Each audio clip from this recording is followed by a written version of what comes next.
Is it live? Yeah. Alright, so my wife is my camera woman today. She's lovely, as always. So what happened today is we got in all of our equipment for the time-lapse trip, so we're going to be doing for the next 2 months. So I told you guys I would show you what we got, and we got some amazing stuff. The one that I'm most excited about, though, is this little bad boy. It's R1 42 megapixels, 35 millimeter fixed lens.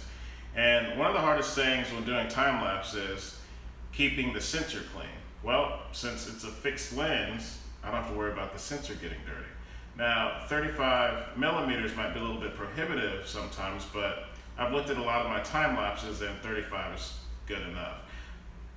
A camera this small with a 42 megapixel sensor is absolutely perfect.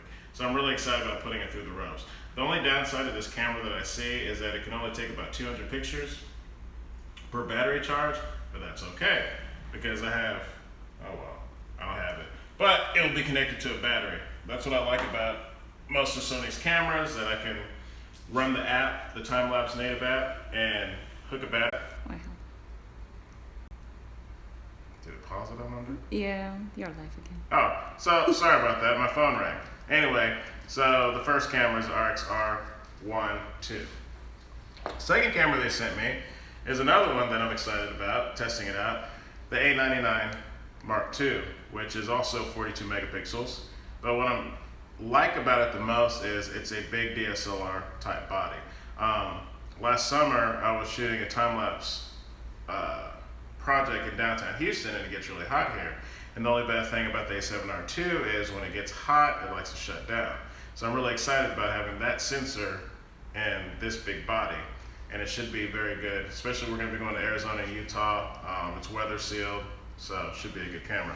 It'll be a lot of fun. Tried and true, had to get the A7R2 as well, because if you go to Best Buy or any store selling Sony TVs, you can see my footage, and all of it was shot on the A7R2, and this is just phenomenal time-lapse camera. Again, 42 megapixels, so it's really good.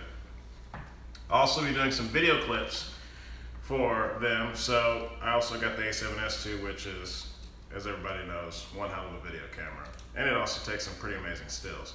And I'll probably do a little bit of time-lapse with it too, so they can just get an idea of it. Lens-wise, we got really super hooked up. The one that I'm most excited about is one that everybody wants to see, which is the 70-200 G Master 2.8. It's a sexy lens, beautiful lens.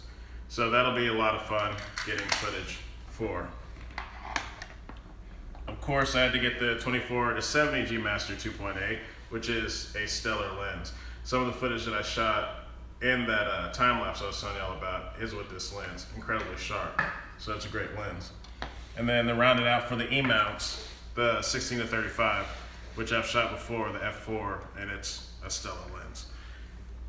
For the A-mount, for the A99 II, we basically have the same lenses except in the A-mount. So here's the Zeiss Sony 2.8 16-35. We've got the 24-70,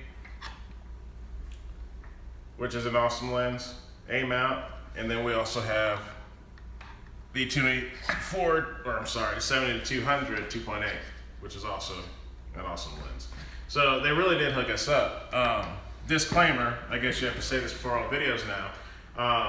Sony sent me this equipment. I will be using it on a paid gig by them or for them to make time lapses for both TV and digital imaging, just so that's out there.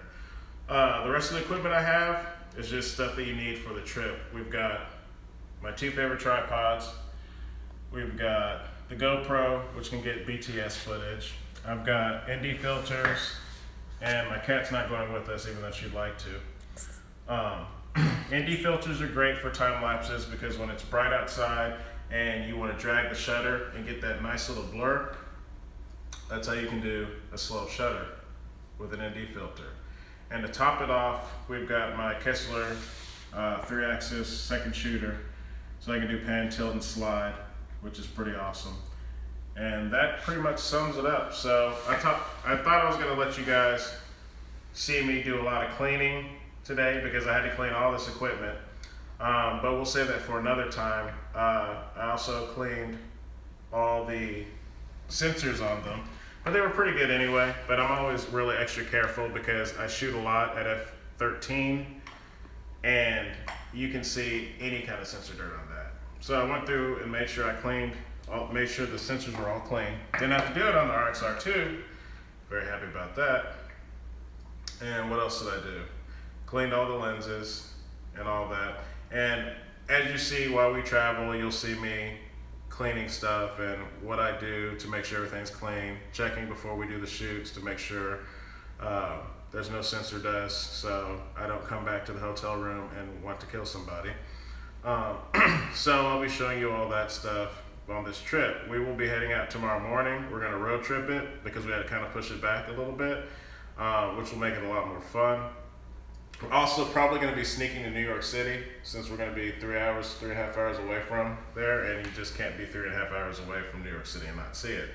So this trip we're doing Washington, D.C. That's what they want specifically for the OLED Sony that just came out TV. So we'll be doing a lot of stuff. We're going to be doing day to nights, night to days, nighttime, daytime, shadows moving.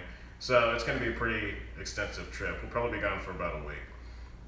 So tomorrow starts it, and I will see y'all tomorrow when we start doing the daily vlog, and you'll be able to see how I pick a scene, the motion that I'm looking for, how I set the camera up, what I use to take the time lapse, and all that kind of fun stuff. So I will see y'all tomorrow. Hopefully I'll get some sleep tonight. I doubt it. And have a good day.